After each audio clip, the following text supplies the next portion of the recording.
चलिए जुड़ जाइए जल्दी से हमारे प्यारे दोस्तों। जय हिंद, कैसे हैं? आई होप आप सब लोग बहुत अच्छे होंगे।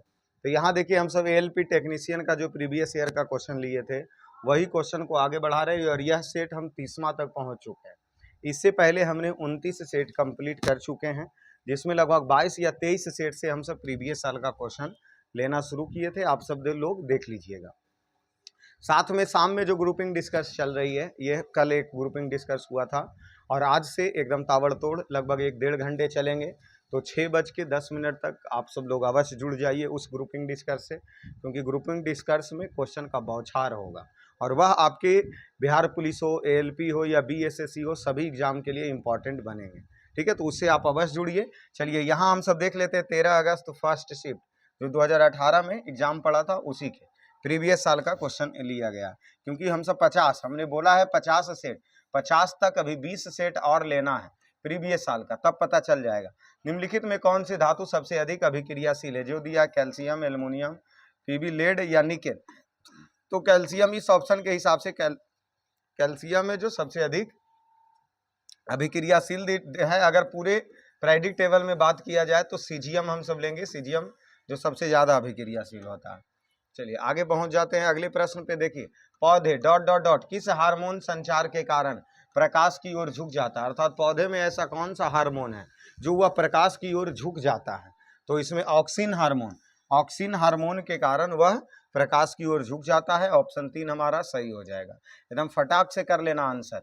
शुष्क लिटमस पेपर पर HCl हाइड्रोक्लोरिक अम्ल को जब देते हैं तो कैसा रंग बदल जाता है? तो देखिए नीले लिटमस पत्र जो लाल रंग में परिवर्तित हो जाता है। ऑप्शन ए हमारा सही है, ना कि 3 सही होगा। अब आंसर कैसे लिया है बोर्ड वो तो नहीं पता, बट हम सब क्या पढ़े हैं कि जब नीले लिटमस पत्र पर अम्ल को डाला जाता है तो वह लाल रंग में परिवर्तित हो जाता है और ये ऑप्शन 1 में है, इसीलिए आंसर हम तो इसे ही क्लिक करेंगे। ठीक है, चलिए आगे आ जाते हैं अगले प्रश्न। देखिए धार्मिक सुधार के क्षेत्र में सबसे बड़ी उपलब्धि ब्रह्म सभा या ब्रह्म समाज की स्थापना किसने किया?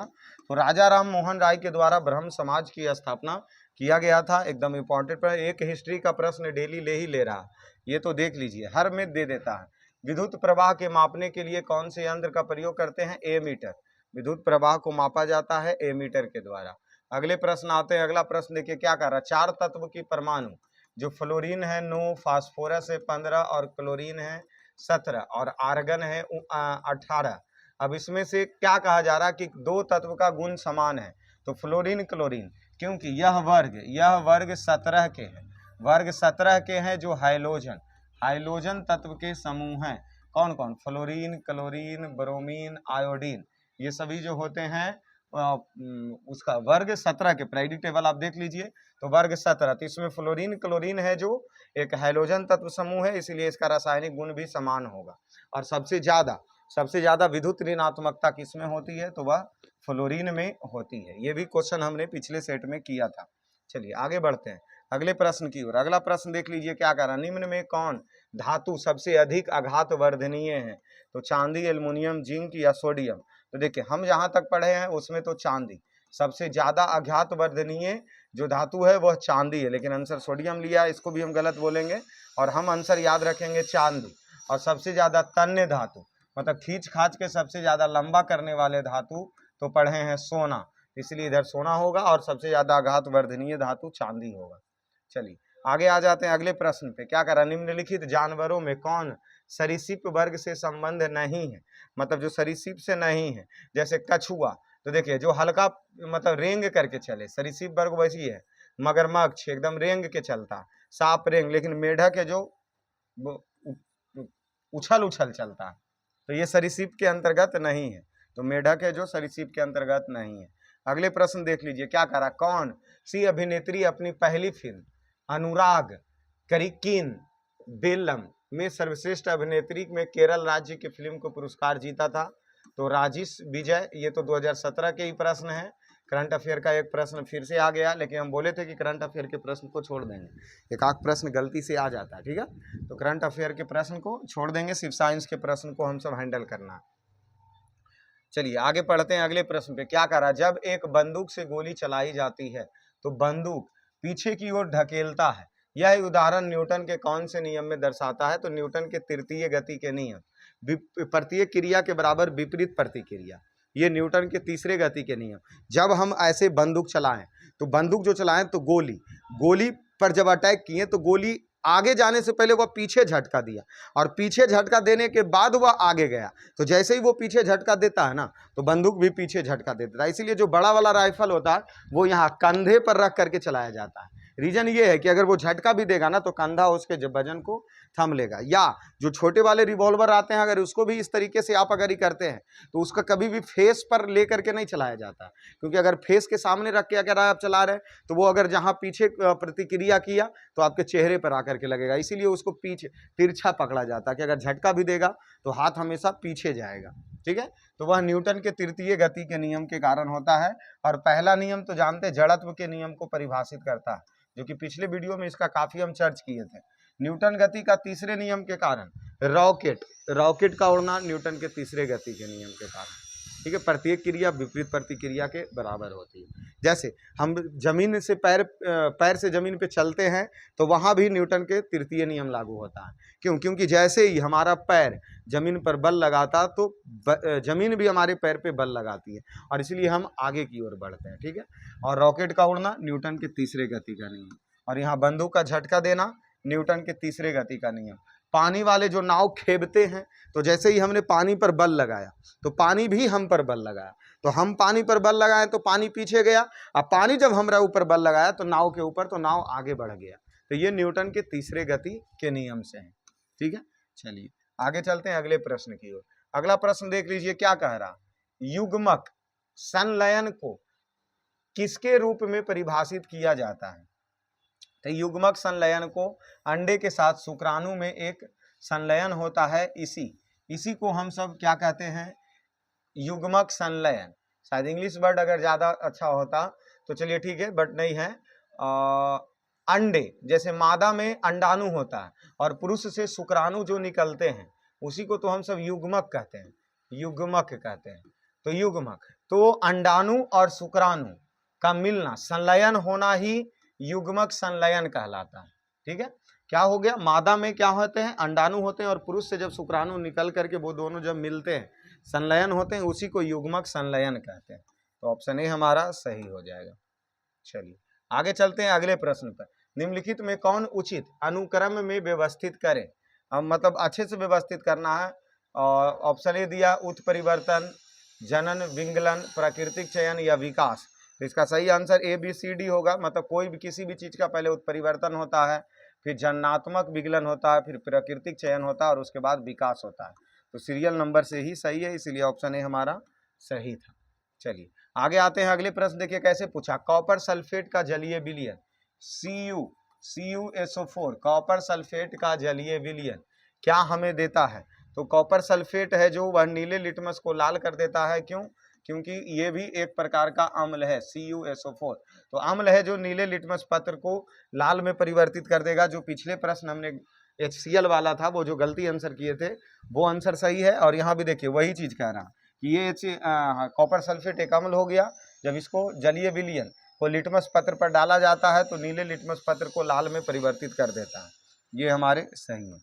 चलिए आगे चलते हैं अगले प्रश्न पे। अगला प्रश्न देखिए, आंध्र प्रदेश के दक्षिणी भाग में स्थित कोलेरू झील दो नदियों की डेल्टा पर स्थित है।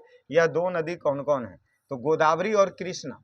गोदावरी और कृष्णा पर दो नदी के बीच में एक झील है, कोलेरू झील। ठीक है, जो डेल्टा पर, नदी के डेल्टा पर स्थित है। और ये कहाँ है, आंध्र प्रदेश में। तो आंध्र प्रदेश में गोदावरी और कृष्णा नदी पर है। कौन सा झील, कोलेरू झील। इसको याद रख लीजिएगा, इंपॉर्टेंट ज्योग्राफी का प्रश्न ऐड किया है। यदि किसी वस्तु की वेग प्रारंभिक वेग से दुगनी कर दी जाए तो इसकी गतिज ऊर्जा प्रारंभिक गतिज ऊर्जा की n गुनी हो जाएगी। n का मान ज्ञात कीजिए। देखिए सबसे पहले इसके बारे में हम आपको बताए थे, पिछले बार भी बताए थे कि ये होती है आंतरिक ऊर्जा, यांत्रिक ऊर्जा। ऊर्जा कभी ह्रास नहीं होता। इसको दो भाग में जब हम बांटे तो एक गतिज ऊर्जा होगा और दूसरा स्थितिज ऊर्जा होगी। गतिज ऊर्जा का सूत्र होता है 1/2 mv² और स्थितिज ऊर्जा का सूत्र होता है mgh। यहाँ देखिए क्या कह रहा कि अगर उसकी वेग को दुगना कर दिया जाए तो गतिज ऊर्जा, तो देखिए 1/2 mv² गतिज ऊर्जा का सूत्र हुआ, जिसको हम सब पोटेंशियल एनर्जी कहेंगे। ठीक है, एक होता है काइनेटिक एनर्जी, पोटेंशियल एनर्जी। चलिए, तो गतिज ऊर्जा यहाँ हम क्या लिखेंगे, गतिज ऊर्जा बराबर जो सूत्र हुआ वह गतिज ऊर्जा बराबर 1/2 mv² हुआ। ठीक है, अब यहाँ देखिए कहा क्या जा रहा है कि इसके, ये तो प्रारंभिक हो गया वेग, तो इसको हम क्या लिख सकते हैं, प्रारंभिक वेग लिख दीजिए, तो प्रारंभिक ऊर्जा लिख दीजिए। चलिए हटाइए प्रारंभिक ऊर्जा, तो हम m को m ही रहने दिए और v को v ही रहने दिए, लेकिन प्रश्न से कह रहा था क्या कि वेग को आप दुगना कर दीजिए। अगर यहाँ वेग v लिए थे, यहाँ हम वेग v लिए थे और द्रव्यमान m लिए थे, द्रव्यमान m लिए थे, तब ऐसा हुआ था। अब यहाँ वेग को 2 भी कर दीजिए और द्रव्यमान को m रहने दीजिए, तब यहाँ जब हम निकालेंगे 1/2 mv² तो 1/2 m ही रहेगा और v 2v का स्क्वायर हो जाएगा, तो 1/2 m और 2 दूना 4v², अर्थात ये 2 से 2 कट गया, तो यहाँ 2mv² होगा। और यहाँ क्या है 1/2 mv², और यहाँ क्या है, अगर इसको हम नहीं काटते हैं 1/2 m और 4v² रहते हैं, तो इस बॉक्स में और इस बॉक्स में देखिए कितने का अंतर, तो ये आपको 4 का अंतर नजर आएगा। अर्थात जब हम किसी वस्तु के वेग को दुगना करते हैं तो उसकी गतिज ऊर्जा 4 गुना परिवर्तित हो जाएगा, और ये ऑप्शन हमारा दूसरा सही है। ठीक है, इसमें और एक चीज फोकस यहाँ देख लीजिए, हम डायरेक्ट आपको बतला देते हैं कि क्या कहा जा रहा है, खास करके किसके लिए, गतिज ऊर्जा के लिए। किसके लिए, गतिज ऊर्जा के लिए। यदि वेग का मान बदले, जैसे वेग को बोले कि आप वेग को दुगना कर दीजिए, वेग को दुगना कर दीजिए तो गतिज ऊर्जा 4 गुना हो जाएगा। वेग को 3 गुना कर दीजिए तो गतिज ऊर्जा 9 हो जाएगा। वेग को 4 गुना कर दीजिए तो गतिज ऊर्जा 16 हो जाएगा। सिर्फ वेग में परिवर्तन, क्यों, क्योंकि इसका स्क्वायर कर देना है, जो दे उसका स्क्वायर कर देना है। यही चीज अगर बोलता वेग को आधा कर दिया जाता तो इसका आंसर 2 दूना 4, 1/4 हो जाता। अगर पूछता 1/3 कर दिया जाता तो 1/9 भाग हो जाता। ठीक है, ये वेग में परिवर्तन करे गतिज ऊर्जा में, तो गतिज ऊर्जा में किस में परिवर्तन करें, वेग में परिवर्तन करे, तो ऐसा हमें लेना है। अगर यही चीज अगर द्रव्यमान में परिवर्तन करता है कि द्रव्यमान को दुगना कर दीजिए तो गतिज ऊर्जा भी 2 गुना होगा, 3 गुना कर दीजिए तो 3 गुना होगा, 4 गुना कर दीजिए तो 4 गुना होगा। अगर द्रव्यमान को आधा कर दीजिए तो गतिज ऊर्जा 1/2 ही रहेगा, अगर 1/3 कर दीजिए तो 1/3 ही भाग रहेगा। ठीक है, ये फोकस कर लीजिए स्पेशल गतिज ऊर्जा में। ठीक है, किसके लिए, गतिज ऊर्जा के लिए। चलिए, आई होप आप ये पॉइंट बहुत अच्छे से समझे होंगे। आगे चलते हैं अगले प्रश्न पर। निम्न में कौन सा रेडियोधर्मी तत्व नहीं है। देखिए, रेडियोधर्मी तत्व उसे कहते हैं जिसे जलने के बाद हमें ऊर्जा की प्राप्ति हो, और यहाँ कह रहा नहीं है, मतलब कौन से ऐसे तत्व हैं जिससे हमें ऊर्जा की प्राप्ति नहीं होती है।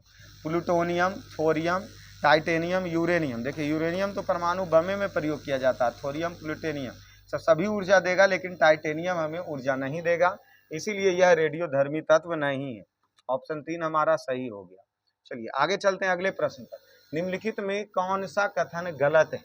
इसमें कौन सा कथन गलत है। पदार्थ के कण स्थिर अवस्था में होते हैं, पदार्थ के कण के बीच रिक्त स्थान होते हैं, पदार्थ के कण बहुत छोटे होते हैं, पदार्थ के कण एक दूसरे को आकर्षित करते हैं। ये क्लास 9th का एकदम हूबहू क्लास 9th के प्रश्न केमिस्ट्री से दिया है। देखिए, पदार्थ के कण एक दूसरे को आकर्षित करते हैं, ये बात सही है, और यहाँ पूछा है कौन वाला गलत है, तो इसलिए ये आंसर नहीं होगा। पदार्थ के कण बहुत छोटे होते हैं, ये भी सही है, क्योंकि वर्षा के एक बूंद में 10⁻22 कण मिलकर के बने, इतना छोटा होता है। देखिए, पदार्थ के कण बीच रिक्त स्थान होते हैं, ये भी सही है। क्यों, क्योंकि जब हम एक पानी में चीनी को घोला जाता है तो यह चीनी एकदम इसमें मिल जाता है एकदम, तो इसके बीच में रिक्त स्थान भी होते हैं, पदार्थ के कणों के बीच में रिक्त स्थान होते हैं, लेकिन ये स्थिर अवस्था में नहीं पाया जाता है। पदार्थ के कण हमेशा गतिशील रहते हैं, इसीलिए ये ऑप्शन गलत है, तो आंसर हमारा एक सही हो जाएगा। चलिए आगे चलते हैं अगले प्रश्न पे। देखिए, अगला प्रश्न क्या कह रहा है, आधुनिक आवर्त सारणी में तत्वों को किस आधार पर व्यवस्थित किया गया। परमाणु संख्या के बढ़ते हुए क्रम में। जब पीरियोडिक टेबल हमारा 114 तत्व को जब व्यवस्थित किया गया है मोसले के द्वारा आधुनिक प्रेडिक्ट टेबल 1913 ईस्वी, याद रखिएगा मोसले 1913। तो इसे परमाणु संख्या के आधार पर बढ़ते हुए क्रम में व्यवस्थित किया गया। इससे पहले तो बहुत सारे नियम आए, जैसे डोबेराइनर का त्रिक नियम, अष्टक का नियम। डोबेराइनर का त्रिक नियम क्या कहता है कि पहले परमाणु और तीसरे परमाणु को जोड़ दीजिए, 2 से भागा दे दीजिए तो बीच वाले परमाणु संख्या आ जाएगा। और फिर अष्टक के नियम क्या कहता है, सारे गामा पाधा निशा पर। फिर परमाणु द्रव्यमान के हिसाब से भी व्यवस्थित किया गया था। लेकिन आधुनिक प्रेडिक्ट टेबल जो है वह परमाणु संख्या के आधार पर व्यवस्थित किया गया 1913 ईस्वी में मोसले के द्वारा। ठीक है, आंसर सही है। आगे चलते हैं, अगले प्रश्न देख लीजिए। किसी वस्तु को ऊंचाई से गिराने पर स्थितिज ऊर्जा गतिज ऊर्जा का क्या होता है, तो बराबर होगा। क्यों? अच्छा, मतलब गिरा रहे हैं तो ऑप्शनली देख लेते हैं। जैसे अगर उसकी स्थितिज ऊर्जा अगर वो गिर करके नीचे आ जाए तो ऊर्जा का कभी ह्रास नहीं होता ऊर्जा संरक्षण सिद्धांत के अनुसार से, तो स्थितिज ऊर्जा तो गतिज ऊर्जा के बराबर होगा। लेकिन ये ऑप्शन क्या कह रहा, पहला कह रहा है इसकी स्थितिज ऊर्जा गतिज ऊर्जा से कम होगी। देखिए, जब इस स्केच को यहाँ हम पकड़े हैं पेन को, इसको स्थित है, इसके कारण इसमें स्थितिज ऊर्जा। जब इसको छोड़े तो गतिज ऊर्जा तो बढ़ जाएगा, तो यहाँ कह रहा गतिज ऊर्जा कम हो जाएगा, नहीं गतिज ऊर्जा बढ़ जाएगी, इसीलिए ये ऑप्शन गलत है। फिर इसकी स्थितिज ऊर्जा कम हो जाती है जबकि गतिज ऊर्जा बढ़ जाती है। देखिए, इस पेन को जब यहाँ पकड़े थे तो इसमें तो तब तक पकड़े थे तब तक स्थितिज ऊर्जा, लेकिन जब इसको छोड़ दिए, जब ये गति में आएगा तो स्थितिज ऊर्जा वास्तविक में कम होगी और गतिज ऊर्जा बढ़ते चला जाएगा, इसीलिए आंसर ये सही होगा। चलिए अगला भी देख लेते हैं। स्थितिज ऊर्जा गतिज ऊर्जा में कोई परिवर्तन नहीं होगा, ये गलत चीज है, परिवर्तन होगा। इसकी स्थितिज ऊर्जा बढ़ जाती है, जब हम इसको छोड़ें तो गतिज ऊर्जा ना बढ़ेगा सर, स्थितिज ऊर्जा तो कम हो जाएगा। इसीलिए तो आंसर हम 2 टिक किए हैं कि स्थितिज ऊर्जा कम हो जाएगी और गतिज ऊर्जा बढ़ जाएगी। अगले प्रश्न चलते हैं। नाइट्रोजन परमाणु में उपस्थित न्यूट्रॉनों की संख्या कितनी होती है, तो देखिए नाइट्रोजन परमाणु संख्या 7, ठीक है। अगर इसका हम द्रव्यमान की बात करें तो 14, और इसके अगर हम न्यूट्रॉन की बात करें, न्यूट्रॉन की संख्या, तो वह परमाणु संख्या के बराबर अर्थात 7 होगा। तो नाइट्रोजन में न्यूट्रॉनों की संख्या 7 होगी। चलिए आगे चलते हैं। 75वां प्रश्न, लास्ट प्रश्न है, ठीक है। इस सेट में भी हम सब ने देखा काफी अच्छे साइंस का प्रश्न दिया था, और ये तो तय है कि 20-22 प्रश्न में आपसे मतलब ये तय है कि लगभग 14-15 प्रश्न आसान है, जो कि एकदम आप टिक आउट कर सकते हैं। बाकी के 5-6-8 प्रश्न इस पे फोकस करना है। देखिए 25 प्रश्न में कम से कम हम सभी लोगों को 25 में कम से कम 20 प्लस प्रश्न है जो एकदम सही गिराना होगा। उसमें टिक आउट तो 25 पे भी करना है, लेकिन 1-2 हो सके तो गलती हो जाए, लेकिन अच्छे तरीके से करना होगा। देखिए क्या कर रहा है, चंद्रमा की सतह पर एक लड़के का भार 300 न्यूटन है, और इसका भार पृथ्वी पर क्या होगा। तो देखिए चंद्रमा पर 300 है, तो पृथ्वी पर आते ही 6 गुना बढ़ जाएगा, तो 6 तिया 18 100 न्यूटन हो जाएगा। और ये हमेशा याद रहे, भार दिया है तब करेंगे। अगर यही चीज अगर द्रव्यमान देता तो द्रव्यमान कहीं भी बदलता नहीं है, कहीं भी बदलता नहीं है, भार बदलता है, जो कि होता क्या है, पृथ्वी पर का भार, पृथ्वी पर का भार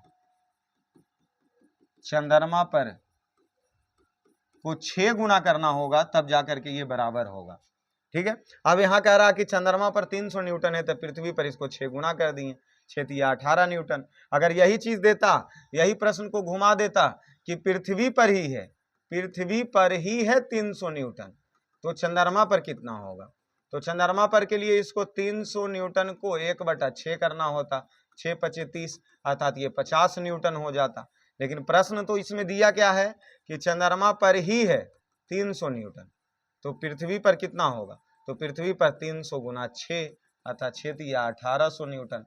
ठीक है, तो 1800 न्यूटन, ऑप्शन 2 हमारा सही हो गया। तो इस हिसाब से हमने 30 सेट कंप्लीट किए। 20 सेट अभी प्रीवियस का और लेंगे, फिर उसके बाद जिस हिसाब से हम किस में ले रहे थे, प्रकाश उष्मा को लिए थे, प्रकाश के आवर्तन का भी 2 क्लास से लिया गया था, तो उसके बाद फिर टॉपिक के हिसाब से फिर आ जाएंगे।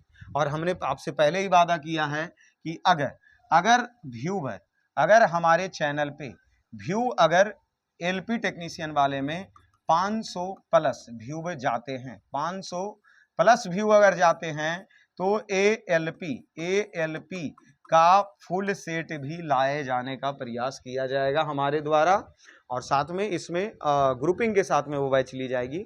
मैथ कोई और कर लेंगे और उसके बाद जीके जीएस कोई और कर लेंगे, इस हिसाब से। तो जिस हिसाब से इस परिवार पे बने हैं अवश्य बने रहिए, और याद रहे कि 6:10 तक 6:10 6:15 तक ग्रुप डिस्कशन में आप अवश्य जुड़िए, प्रश्न का बौछार वहाँ होगा।